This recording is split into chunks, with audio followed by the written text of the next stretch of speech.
Dígame, señor. Pues vuelvo a este extraño lugar, lejos del tiempo que conozco. Ah, el misterio. Doctor. El misterio aguarda siempre al viajero. Pero es así como dibujamos los mapas y la historia. Pero las mejores historias son las que pocos se atreven a contar. Intuyo por eso, amigos, que hoy volvemos a encontrarnos. Fray Diego, Dr. William, Petro Betancourt, bienvenidos. Bienvenidos al Círculo. Desde aquí viajaremos por la historia de Canarias. Un relato apasionante y cargado de incógnitas y preguntas que deben ser enfrentadas. Para ello, contaremos con la guía de nuestros 3 emisarios, con 3 puntos de vista muy diferentes. Admito que echaba de menos emprender viajes. Avancemos sin miedo hacia donde nos lleve este mágico sendero. Noto en la cara el viento de la aventura. Soltemos amarras cuanto antes. ¿Sí? Pongamos rumbo a las respuestas. Desde este círculo, pongamos rumbo a la isla misteriosa.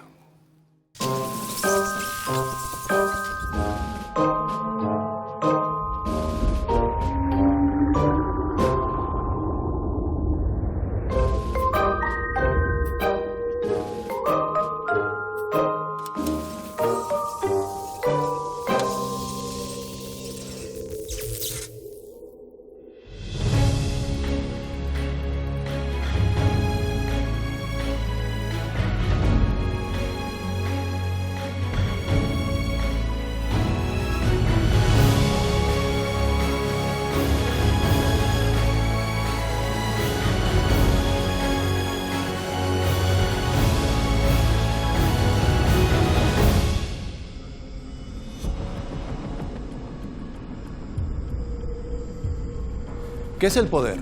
El concepto está presente de alguna manera en todas las culturas del mundo y aún así es una palabra difícil de definir. Lo que para algunos es un don, para otros será siempre una cruel maldición. Pero el ansia de dominio, de prevalecer, siempre estará presente. ¿Es el poder el tesoro más codiciado del ser humano? Un tesoro envenenado. El hombre cree que puede dominar y hechizar a cualquier serpiente, Mas hay colmillos demasiado afilados. La codicia es un veneno bien conocido.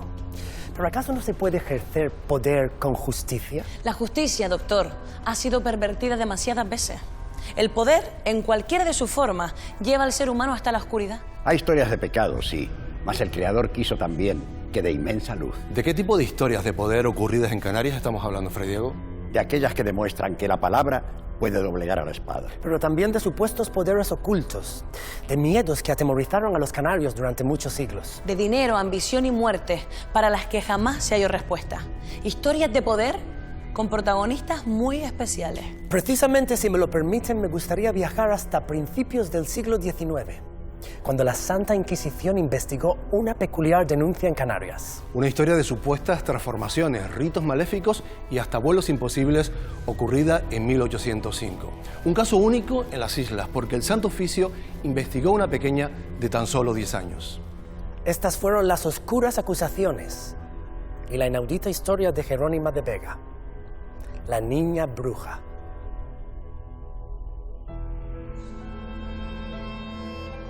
No creo que existan las brujas, pero indudablemente existieron quienes quemaron a mujeres acusadas de ser.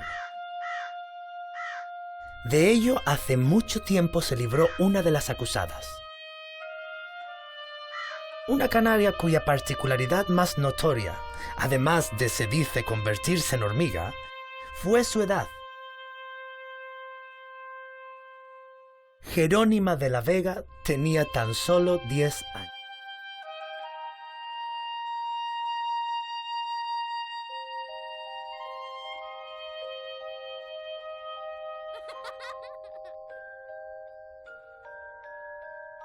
Nada diferenciaba a esta niña de las otras que jugaban por las calles de Terror, a donde también bajaba desde Tejeda para pedir el dinero que la familia necesitaba para subsistir.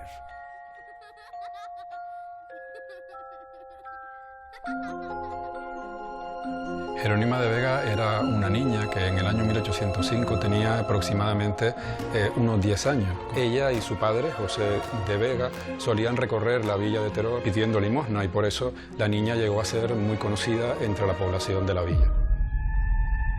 Trabajaba también haciendo encargos, entre otras personas para María Melián del Toro. Precisamente, en casa de esta comenzó todo a torcerse. Pero acércate un poco, mi niña. No puedo porque la medalla que te protege de todo mal me lo impide.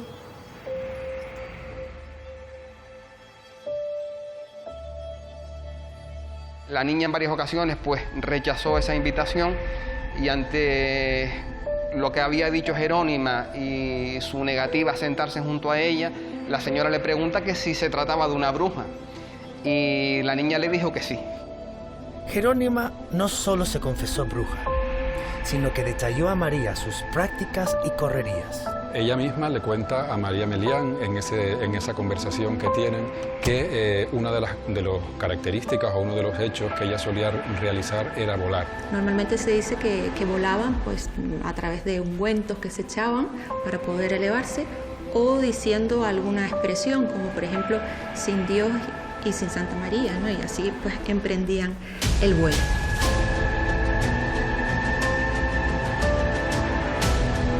De las brujas canarias de entonces, se cuenta que su vuelo podía llevarlas a Cuba y volver en cuestión de minutos. Y de la confesión de Jerónima surgió un nombre real, el de una mujer sospechosa de enseñar artes oscuras, Tía María Suárez.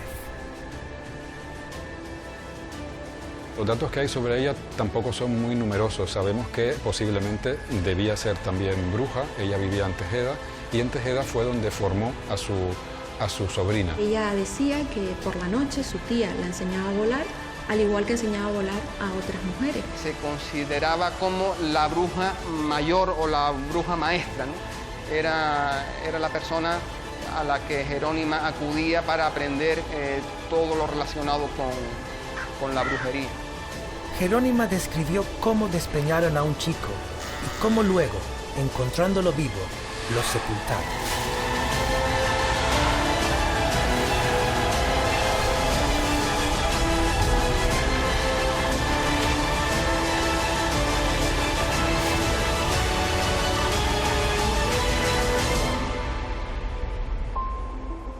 Las brujas realizaban diversos ataques y por diversos motivos. Normalmente sus principales víctimas eran los hombres. Normalmente los encantaban, o a lo mejor por despecho, en algunas ocasiones era por despecho, y en otras era simplemente por diversión. El mal que solían hacer pues está presente en ese tipo de actos. ¿Era lo que contaba Jerónima algo nuevo para las gentes del lugar? Sabemos que en esa época hubo más denuncias acerca de ataques de mujeres. Pero lo más asombroso que Jerónima contó a María Melián estaba por llegar. Uno de los poderes que se atribuye a las brujas es el de poder metamorfosearse, transformarse en los más variados tipos de animales. Aquí en Canarias, pues normalmente se transformaban en gatos, en cuervos, en gallinas. Llama la atención sobre todo el hecho de que Jerónima cuente que el animal en el que se convirtieron todas esas brujas que acudían a esas reuniones eran hormigas.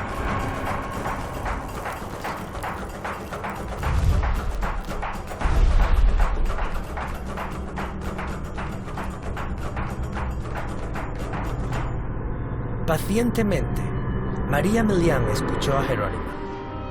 Y quién sabe si por miedo o por maldad, denunció a esa niña de 10 años a la Inquisición.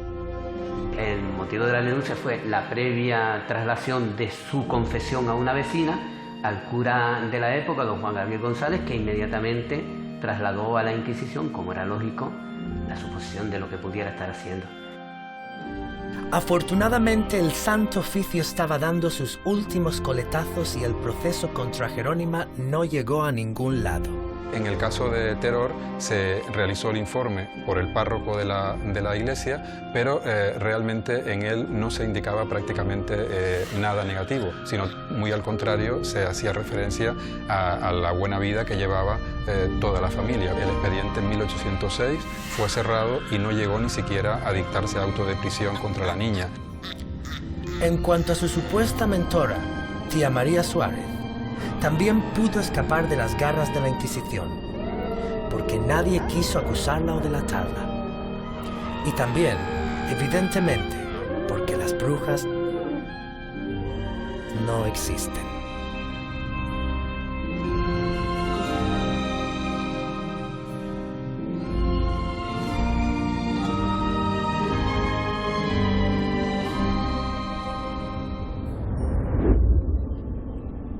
¿Existieron o no las brujas? Si dejamos la ciencia a un lado, nadie puede discutir que estas historias son apasionantes. Así es, pero, Dr. William, ¿instruyó la Inquisición más casos contra niñas tan pequeñas? Me temo que el caso de Jerónima es único, por lo menos en Canarias. Mas el pecado original nunca estará en un niño. La maldad nunca estará en ellos, sino en quienes quieren adoctrinarlos con ideas oscuras.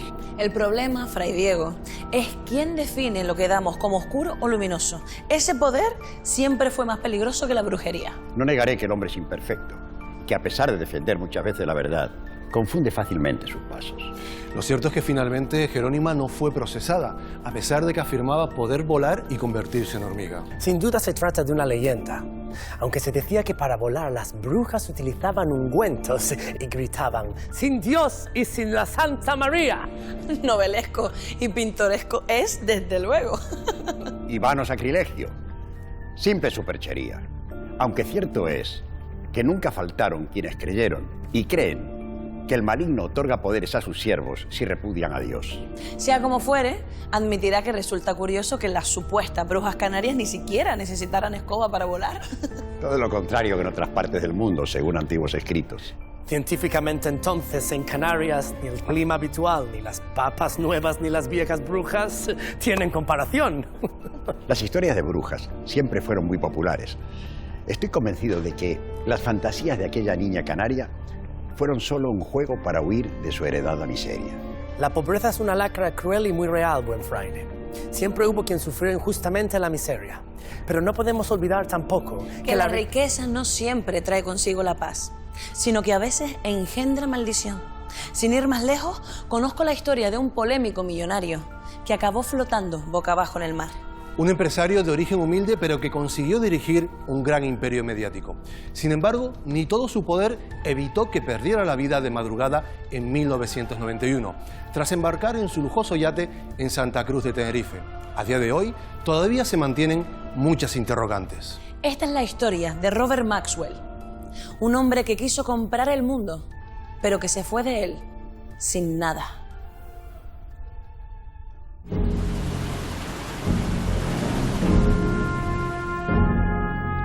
Conocemos los datos. Robert Maxwell se comunicó por última vez a las 5:45 de la madrugada del 5 de noviembre de 1991. A las 10:45 se descubre su desaparición. Hay rumores, noticias cruzadas, informaciones contradictorias. Pero las peores sospechas se confirman. 5 horas después, a 27 millas al suroeste de Gran Canaria, se rescata un cuerpo sin vida. Es Maxwell. Lo que pasó entre su última comunicación y su muerte sigue siendo un enigma. Hey, it's me. Of course. I'm not going to stand back. Robert Maxwell fue un empresario brillante. Fue también un político. Tenía muchísimos enemigos. Fue el primer editor que, al tiempo que era el dueño de sus medios, los manipulaba a su favor. My games, my rules. Don't play me around, friend, or it's over. No, remember the plan. Hay datos que manejó la investigación oficial y sabemos por ellos lo que pudo hacer Maxwell horas antes de desaparecer. ¿O algo se nos escapa? Él salió de Inglaterra a Gibraltar. En Gibraltar cogió el barco y estuvo en Madeira y después vino para Canarias. Alguien que está navegando varios días en la mar, lo que muchas veces te apetece tocar tierra, pero yo sigo pensando en que lo que buscaba era ese contacto que quizás motivó el viaje a las islas. Enjoy the trip, fellow. It's under control. Estaba en una situación de una gran tensión. Incluso ese día en el Mensei, pues dejó la chaqueta, salió el camarero corriendo para ofrecérsela. Cuando regresó al barco, el magnate hizo varias llamadas, como siempre, en la más absoluta privacidad.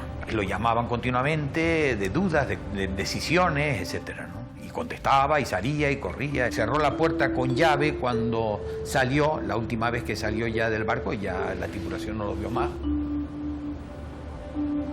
Y de pronto, algo imprevisto. Captain, head to Los Cristianos.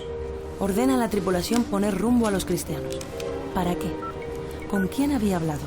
¿Qué planes tenía en el sur de la isla? Hi, Robert Maxwell here. I'm sure I have a solution. I'll bring you up to date. All right, we'll meet tonight. Uno de los aspectos del que gana es cuando va perdiendo, huir. A las 10:45, en el barco se recibe una llamada para Mr. Maxwell. Un tripulante insiste en la puerta, pero el millonario no contesta. Según sus declaraciones ante el juez, el tripulante decide entrar en el camarote.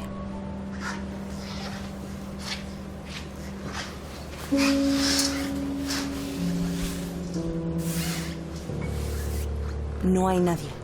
Robert Maxwell ha desaparecido mientras su yate navegaba, sin dejar rastro. Fue cuando, por lo menos, cuando dieron ellos que no aparecía este hombre, que ya le estaban buscando y no aparecía, pues fue cuando hicieron la llamada.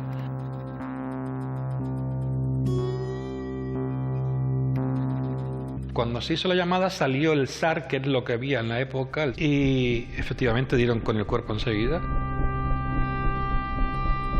Tras 7 horas de intensa búsqueda, el cuerpo sin vida de Robert Maxwell es localizado desnudo, flotando en alta mar, por el Servicio Aéreo de Rescate. Cuando al día siguiente llegamos a hacer la autopsia, ya con el convencimiento de que iba a ser un caso mediático, que iba a haber prensa, realmente fue impactante. Yo no había visto aquello en mi vida. Tenía una calma, esa calma que para nada genera una muerte violenta. Y también desprendía cierto olor a alcohol. Nosotros hicimos una autopsia muy completa, no dejamos nada por explorar y sí teníamos claro que no había signos de violencia externa, no se había muerto ahogado y que nos impresionó desde el principio como una muerte de origen cardíaco. Pero había tanto misterio en torno a él que todos empezamos a preguntarle a los policías por esa tesis del asesinato o incluso del suicidio. ¿Qué hay realmente detrás de la muerte de Robert Maxwell? Para algunos investigadores, poco encaja en torno a un hombre acostumbrado a codearse con personas y organizaciones muy poderosas. Desde luego aquí había alguna cosa rara. Nosotros siempre pensamos que la muerte no se produjo en el mar, que probablemente la tripulación lo encontró muerto en el camarote, hacía buena temperatura, probablemente se acostó desnudo y probablemente también pues fueron a despertarlo y vieron que estaba muerto. Avisaron a la familia de lo que pasaba y tras un pequeño periodo de qué hacemos, qué no hacemos, pues tirarlo al mar era una muy buena solución. Porque había un seguro que cubría muertes accidentales, con lo cual la familia, que estaba pasando muchos apuros económicos, pues era un dinero exorbitante. La muerte, si fue programada, fue un crimen perfecto. O sea, y no es tampoco tan difícil en las latitudes en que se movía este hombre. ¿Quién sabe si de quien estaba huyendo Maxwell estaba en su propio barco? De momento, el mar y la noche siguen siendo los únicos testigos mudos de este misterio.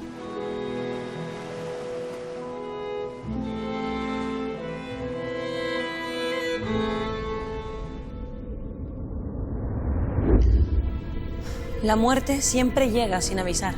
¿Pero fue un crimen o un trágico accidente? Las preguntas siguen ahí. Pero Petra, si se barajara un posible asesinato, ¿cuáles podrían haber sido las causas? La prensa habló de deudas, de seguros de vida y de supuestos enfrentamientos familiares, pero también de enemistades políticas y de posibles mafias y venganza. No me gusta lucubrar sin pruebas reales, pero dice un viejo refrán español que cuando el río suena, piedras trae. Quizás su riqueza, me aventuro a pensar, no fuera toda ella lícita. Solo Dios y el propio pecador conocen sus pecados. Es irrefutable que el dinero sucio también puede ensuciar el destino. Maxwell fue investigado por servicios de inteligencia internacionales y por el FBI norteamericano. Al empresario se le acusó incluso de haberse apropiado del dinero de las pensiones de algunos de sus empleados. Robar siempre es pecado, mas robar los jornales de quienes lo ganan con el sudor de su frente considérase aberrante. Robert Maxwell tenía probablemente más enemigos que amigos. Y si nos arriesgáramos a aplicar el principio de la navaja de Occam, entonces la solución más simple podría ser la correcta. No podemos descartar, pues, el asesinato. Tampoco que hay poderes mayores que la riqueza, en este caso el asesinato. Y para enfrentar cualquier entuerto, la fe en la justicia. Sin justicia no habría orden ni igualdad entre los hombres. La justicia y la verdad derriten el oro y la espada. Hermosa utopía. Por desgracia, que la justicia se imponga según qué poderes no ha sido habitual en la historia del mundo que conocemos. Hay utopías bastante reales. Si me lo permitís, os contaré la historia de un humilde pastor que tuvo el coraje de enfrentarse a un señor y a un rey. Un relato recogido poco después de la conquista de Tenerife y que refleja la situación que vivían muchos aborígenes en Canarias. Entre los hechos y la leyenda se cuenta que el hijo de un mensei no quiso doblegarse ante la injusticia del conquistador Fernández de Lugo. Esta es una historia de fe, voluntad y poder. La historia de un hombre al que llamaron Cherfe.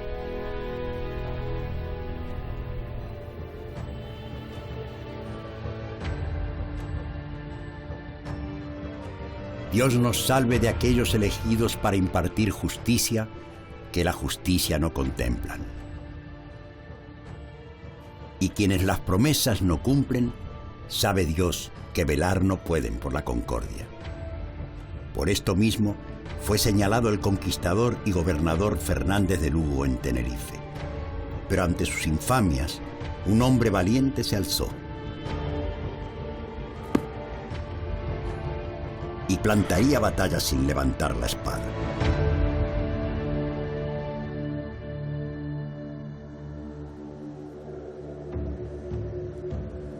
Antaño parte del reino de Adeje, Santiago del Teide, siguió siendo después de la conquista residencia de quien fuera su mensei y de su ya desposeída descendencia. Su nombre castellano fue el de Don Diego de Adeje, y hay ciertas licencias literarias antiguas que dicen que su nombre guanche era el de Pelinor. Fue el único de los 9 menseyes que sobrevivió a la conquista, permaneció en la isla de Tenerife e incluso fue el único que fue datado, recibió tierras y agua en Masca y en Adeje, al contrario que los restantes 8 menseyes de los que poco se sabe. Y uno de sus hijos, porque tuvo varios, se llamaba Alonso Díaz. Posteriormente se le ha denominado Cherfe.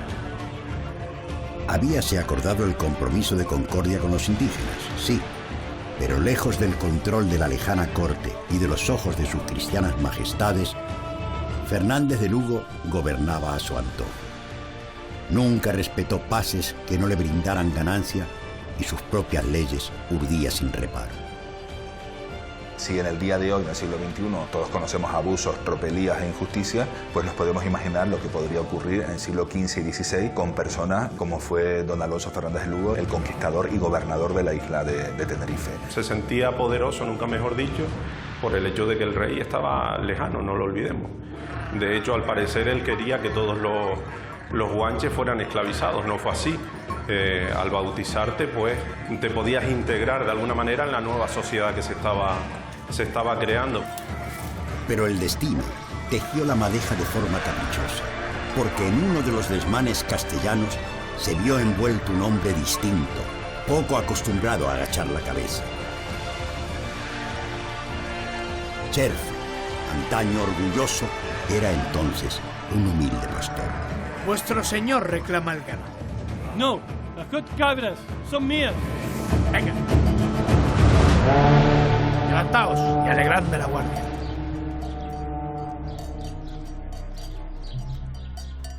Alonso de Lugo se veía en la necesidad de cumplir con las deudas que tenía. Si necesitaba ganado y no lo tenía, pues no tenía reparo en robarlo. En la zona del actual municipio de Santiago del Teide les usurpa 200 cabezas de cabras. En este caso, la palabra y el honor en la cultura aborigen son el mayor sello y la garantía del cumplimiento.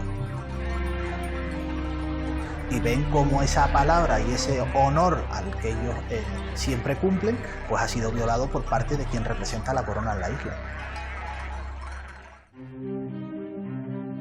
Pero, tal afrenta no quedaría impune. Señor, un soldado ha robado cabras. Están acaguallados. Mi pueblo necesita comida. Mis hombres cumplieron según la ley. Devolvédmelas. Es mi derecho. Ahora marchad y no volváis a molestarme.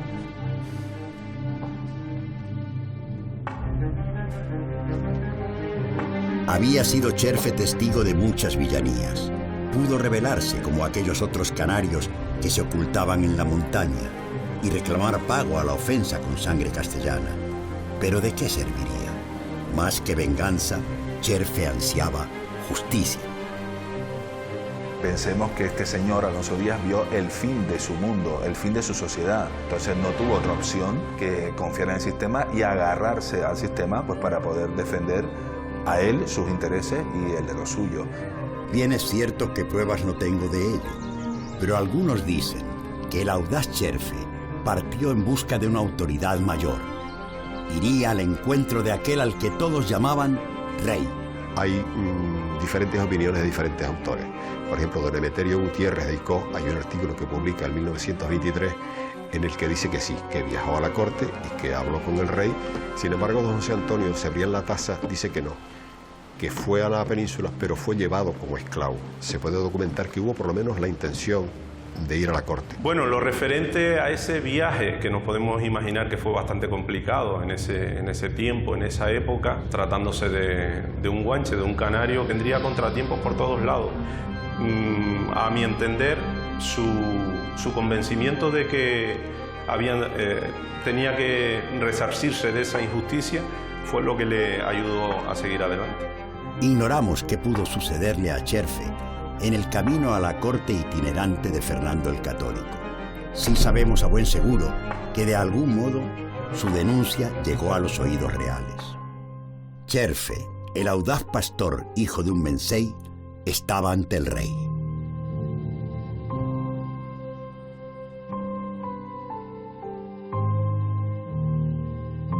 Estás cuestionando mi autoridad.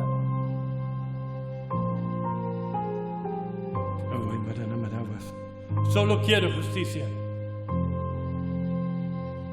Y de hecho, no era un secreto para el monarca que en aquellas lejanas tierras se burlaba a veces su autoridad. Pero sí existe, al parecer, registro oficial de que sus ruegos fueron escuchados. Alonso de Lugo fue condenado en algunos aspectos y en otros, cuando veía que no tenía posibilidades de ganar un juicio, pues ofrecía una compensación a los denunciantes y en este caso, por ejemplo, Cherfe o Alonso Díaz aceptaron una compensación a cambio de las 200 cabras. Me gustaría pensar que los abusos de Fernández de Lugo remitieron, pero sobre todo me gusta creer que un pastor pudo mirar a los ojos de un rey.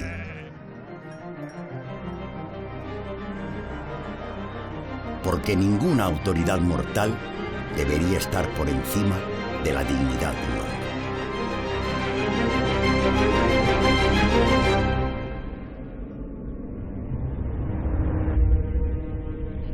Y es esa dignidad y ese valor lo que define al ser humano. Fuimos creados en libertad, no para servir los caprichos de un tirano. Una historia digna de ser recordada, pero ¿qué rastro real existe sobre la figura de Cherfe? Sabemos que su nombre cristiano era Alonso Díaz y que con ese nombre se presentaron quejas en la corte de Fernando el Católico. En el Registro General de Simancas, en Valladolid, se conservan documentos sobre esta y otras causas abiertas contra el gobernador Fernández de Lugo tras la conquista. Parece ser que de Lugo era un experto en el uso de la fuerza y el poder en su propio beneficio. En cuanto al nombre de Cherfe... No sería raro que fuera inventado mucho más tarde, pero es ese el que ha quedado grabado en la cultura popular de Tenerife. Muchas historias reales, a fuerza de ser contadas, se transforman. Y adquieren así más misterio. Me pregunto si para Cherfe alzarse en armas hubiera tenido el mismo efecto que una denuncia formal. Lo dudo. Cherfe podría haber buscado venganza y sangre tras el robo del ganado, pero habría sido en vano. Cierto, Podría haberse unido a los alzados, que todavía se resistían al invasor en la montaña, pero hubiera perdido todo derecho. Y hubiera fracasado. Probablemente hubiera acabado muerto y sin la fama de justiciero que se ganó a pulso. Fernández de Lugo fue condenado a reconocer el delito y a pagar una cuantiosa multa a los aborígenes canarios. Y contra él se levantaron otras muchas quejas y se ordenaron castigos que pusiéronlo en más de un aprieto. Pocas a la vista de sus delitos. Robo y maltrato incluso a canarios ya bautizados en su propia fe. Y no olvidemos su malsana afición: vender esclavos legal e ilegalmente también a principios de la conquista. La justicia vence a veces a la tiranía, pero por lo que me contáis, nunca será una batalla fácil. Y depende de todos cambiar esa tendencia, escribiendo y aplicando leyes justas para todos. De momento, sigamos navegando en el tiempo, hacia historias marcadas por el poder que han teñido la crónica de Canarias.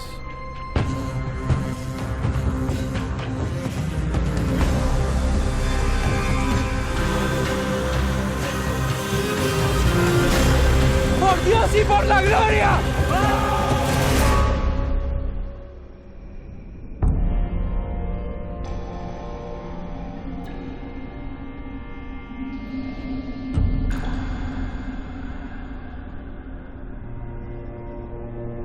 Reemprendemos el viaje por los misterios que sobrevuelan nuestra historia. Hablamos hoy de poder y de los poderes que ha buscado siempre el ser humano. Pero ¿podemos colocar un poder por encima de otro? Hay quien así lo cree. Ya un popular novelista imaginó una vez varios anillos de poder, pero solo uno capaz de gobernarlos a todos. Pretenciosa veo tal idea.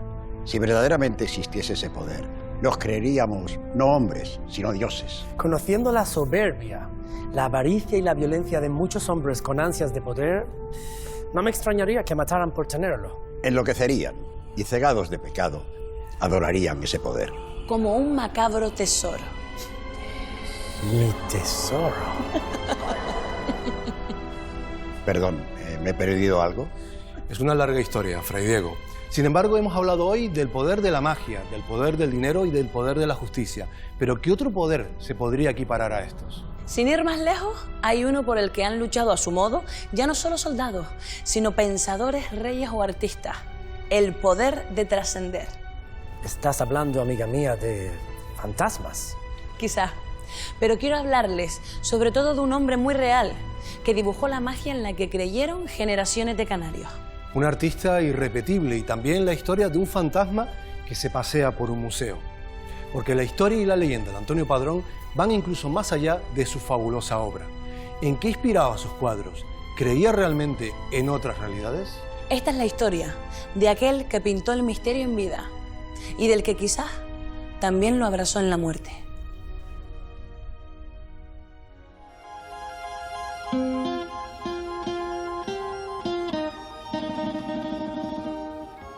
Lo que cada uno de nosotros es capaz de percibir en una imagen cotidiana difiere sin remedio de los demás.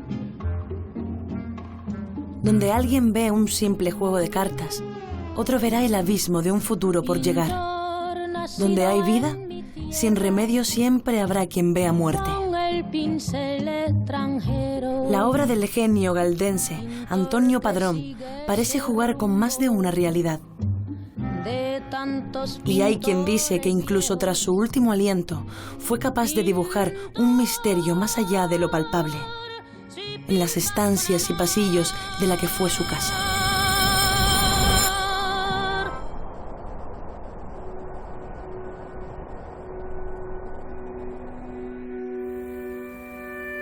Antonio Padrón fue un pintor galdense que nació en 1920. Sus cuadros son ventanas a través de los cuales asomarse a ese mundo de santiguadoras, de hechiceras, de curanderas, de echadoras de cartas.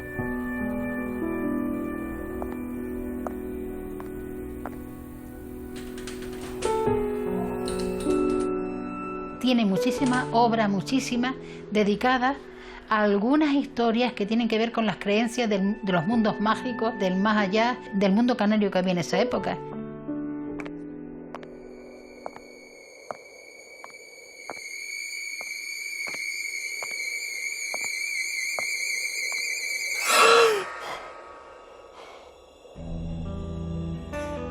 Antonio Padrón Rodríguez, séptimo de 8 hermanos.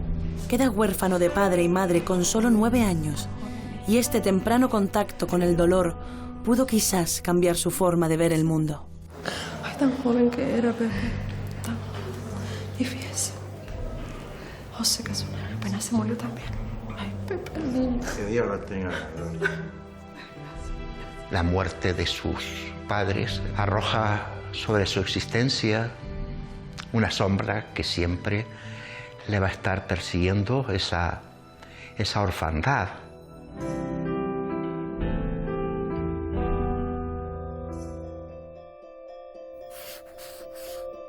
Pero su destino lo trazaría la música y el pincel. Estudia Bellas Artes en Madrid y regresa a su Gáldar natal en 1951. Aquí, el protagonista del arte es un pueblo rebosante de vida y misterio. Comienza con bodegones y retratos, luego va incorporando el trabajo del campo, donde la mujer es fundamental, pero todos los temas tienen un núcleo común, que es el color. El color, y decía que Gran Canaria era la paleta más completa para un pintor. Su mundo de sus sueños o de sus ensoñaciones, de tal manera que ese mundo a veces lo llamamos mágico por ser desconocido. Mágico es querer entender que el mundo nos habla a través de signos y símbolos, sean las estrellas de la astrología o sean una tirada de cartas. Su visión de lo palpable en cada rincón se transforma en símbolos por descubrir. Él le dio por todo lo que fuera relacionado con esos mundos mágicos, rituales de cualquier tipo, que si le cortan la cabeza a un gallo para que haga tal cosa de magia. Todo eso le interesó, todo podía ser posible, todo se podía pintar. Contemplamos ritos que tienen que ver con el santiguado, donde recurrías a tu propio cuerpo para extraer el mal, la mala energía que tenía esa persona. Esa persona solamente utiliza rezado. El cuadro de la niña de las mariposas, una niña, una muchacha, sin ojos, mirándonos de frente, con unas mariposas. La mariposa es un emblema del alma. Luego, he aquí a dos mujeres que de repente sostienen su alma en las manos, que la piel tiene un particular tono verde o verde ceniza, porque ese es el color de la muerte, porque están muertas o en fase de transformación. Pero más allá de sus mundos imaginados, Antonio Padrón parecía tener una extraña afición por lo esotérico, por lo oculto y por la magia. Y guardaba libros de estos temas en su biblioteca privada. Entre estos libros, los inventarios oficiales destacan una copia del manuscrito de Clavicula Salomonis, la llave menor de Salomón, un grimorio cuyos supuestos hechizos hizo que la Santa Inquisición lo confiscara y lo mantuviera en secreto durante siglos. En ese libro aparecen recogidos una serie de conjuros que tienen esa conexión con la magia salomónica. A Salomón fue al único a quien Dios le dio la prerrogativa de la magia, tanto de la magia blanca como de la magia negra. Los últimos años de su carrera son de febril actividad. En los últimos años, Antonio Padrón se sumerge en un mundo cada vez más misterioso, cada vez más dolorido. Desaparece el color, se baja el telón, es el fin de la representación. Pocos días antes de su muerte, su amigo Lázaro recibe una carta, decía: acabo de terminar un cuadro que se llama El niño enfermo. En El niño enfermo, una madre mira hacia el cielo mientras abraza entre sus brazos a ese hijo. Él invoca al cielo la curación de su hijo. En el año 68, en mayo, estaba pintando La Piedad. Estaba bastante completa. Pero sus últimas pinceladas, inacabadas, se truncaron el 8 de mayo de 1968. Don Antonio, sigue en el dormitorio. Don Antonio. Don Antonio. Don Antonio. Fue una fatal casualidad que un cuadro de muerte coincidiera con su propia muerte. ¿Y tras su muerte? Hay quien dice que el artista no quiso alejarse de sus cuadros, de sus instrumentos musicales, ni de la memoria en la Casa Museo de Gáldar. Antonio Padrón tiene muchas lecturas. Es el pintor de lo eterno, de los símbolos comunes a todas las culturas. ¿Y qué habría dado en su madurez pictórica si hubiese podido vivir solamente algunos años más, ¿no? Es innegable que su leyenda acrecienta la figura de un hombre que supo ver y de algún modo vivir más allá que el resto.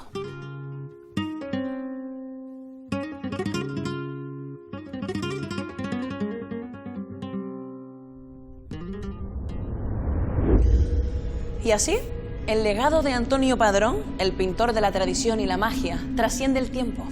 Un vistazo a su obra nos muestra cómo Antonio Padrón se interesó por numerosas prácticas místicas. Pero Petra, ¿de dónde salen esas escenas? Antonio Padrón creció en un entorno rural y fue testigo de ritos populares, lecturas de cartas y sesiones de curanderismo. Hemos de ser cautos y no dar la superstición por poder real. Entiendo que era habitual, dada la dura vida campesina. Así es. Durante la primera mitad del siglo XX, la enfermedad, la falta de noticias sobre migrados y la sequía propiciaron el auge de estas prácticas. Prácticas que siempre fueron muy populares en las islas. No creo que exista ningún lugar, al menos en el pasado, en el que no se hayan dado. Conozco algunas antiguas costumbres aborígenes y creo que no sería extraño ver también su raíz en ritos actuales. Así parece que lo entendió también el propio Padrón. Pero saber lo que realmente se le pasaba por la cabeza al pintar es un misterio. El pincel de un artista refleja en ocasiones mundos que solo él ve y conoce. Y su poder está en emocionar a quien intenta entenderlos. ¿Pero qué fue de aquella leyenda sobre los fantasmas de su casa museo?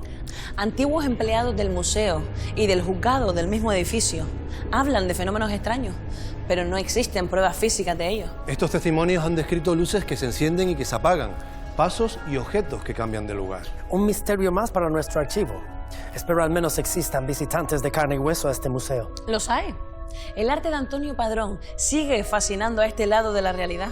El genio tuvo sin duda el poder de trascender. Trascender a la muerte no está al alcance de cualquiera, pero tampoco vivir una larga vida. Pero buen fraile, eso no es tan raro en la medicina moderna. Cuidando la salud, ¿podríamos vivir? ¿Vivir más de 140 años? Pero eso es científicamente imposible. Inaudito también en mi tiempo. Conozco la historia de un hombre tan longevo que se creyó bendecido por un milagro. La historia de un morisco que se cambió al bando cristiano a finales del siglo XV y que vivió todo tipo de aventuras. De su fascinante vida en Canarias se hicieron eco varios cronistas del siglo XVI. Pero ¿qué hay de verdad y qué de leyenda? Esta es la historia de un poder de vida colosal. La historia de un hombre al que llamaron Juan el Moro.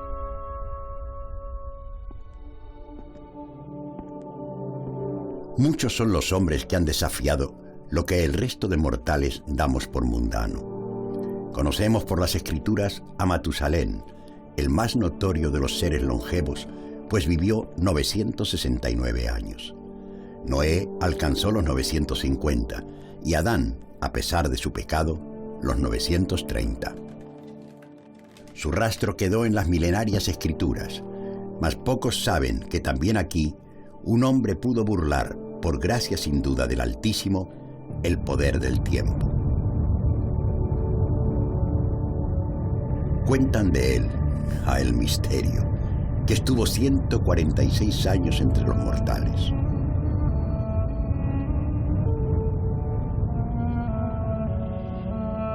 Cuentan las crónicas que las aventuras del Ergrut el Bereber comenzaron allende la costa en el puesto africano de Santa Cruz de la Mar Pequeña. Aquí, la fe de Cristo marca todavía frontera con la fe mahometana. Su primer gesto de valor fue abandonar a los suyos. El Ebruz, que era como se le conocía en el nombre berberisco, se presenta en la fortaleza de Santa Cruz y dice que quiere ser cristiano y además que quiere ayudarlo a que hagan una gran presa. Esto hace que el alcaide de la torre lo envíe a Lanzarote diciéndole que le trataran bien.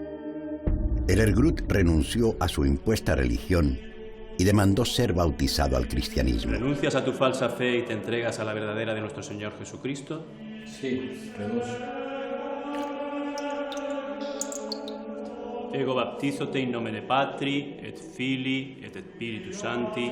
Amén. Y así, el Ergrut el Bereber se convirtió por la gracia del Señor en Juan Camacho. Pronto, la audacia y las dotes militares de Juan el Moro lo llevarían a convertirse en hombre de confianza del conquistador Diego de Herrera. ¡Por Dios y por la gloria! ¡Ah!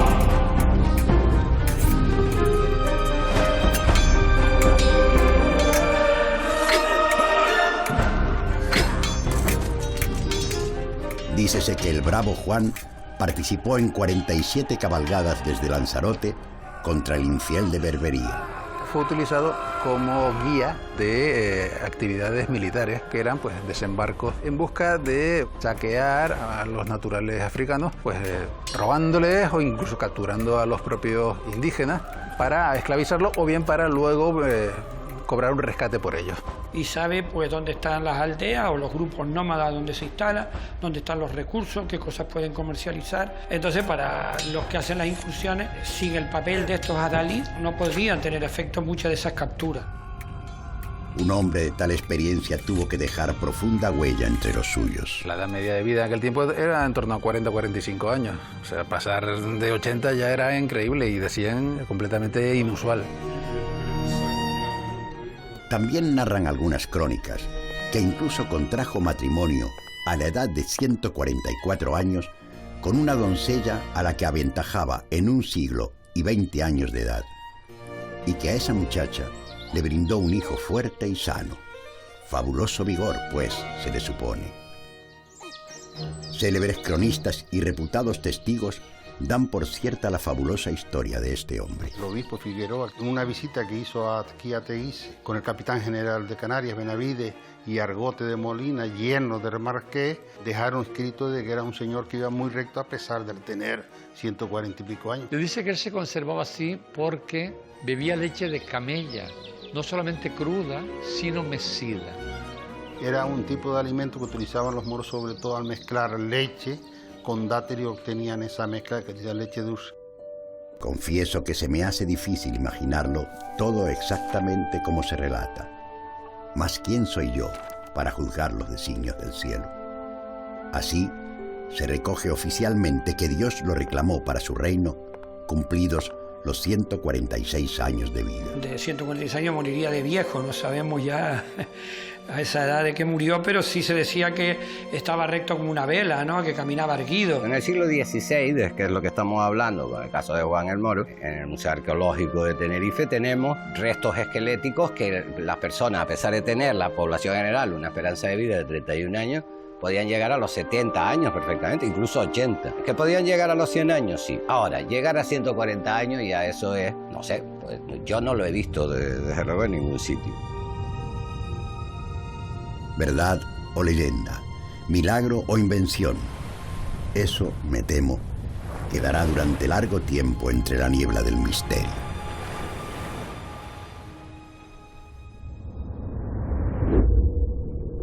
Juan el Moro vivió una larga vida llena de regalos. Ante tal prodigio, solo es acertado el asombro. Fray Diego, la pregunta es inevitable. ¿Realmente existió Juan Camacho y vivió 146 años? Dan fe de ello varios cronistas. Algunos incluso dicen que llegaron a conocerlo personalmente. Puede que existan referencias escritas, pero como científico me cuesta aceptar toda esta extraña historia. Los cronistas de la época pecaban a veces de demasiada imaginación, doctor, y no todo lo que contaban eran del todo fiel a la realidad. Sabemos que en otras muchas historias se cambiaron detalles o se exageraron episodios, pero Fray Diego, ¿invalidaría esto toda la historia? El misterio no invalida el plan último de Dios. Si hay más de un erudito que lo nombra, entonces Juan el Moro debió de existir. Bueno, no sería la primera vez que un cronista mezcla, por error, una historia de diferentes protagonistas. Aún así, a pesar de las dudas sobre su edad real, todo indica que sí existió un hombre muy longevo en Lanzarote.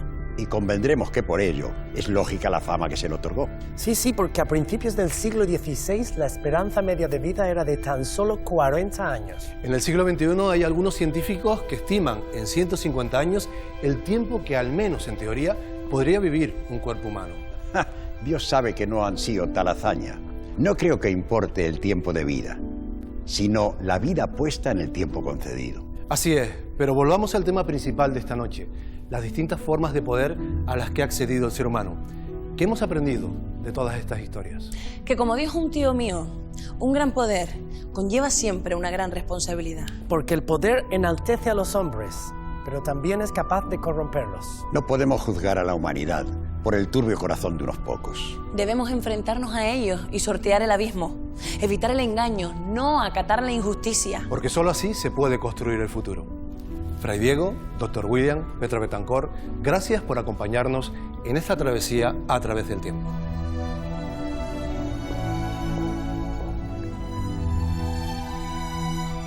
Gracias por hacer preguntas y por buscar respuestas con nosotros. La historia, el misterio y el enigma de nuestra propia existencia siempre estará ahí y por eso debemos enfrentarlo. Les esperamos la semana que viene aquí, en el Círculo de la Isla Misteriosa.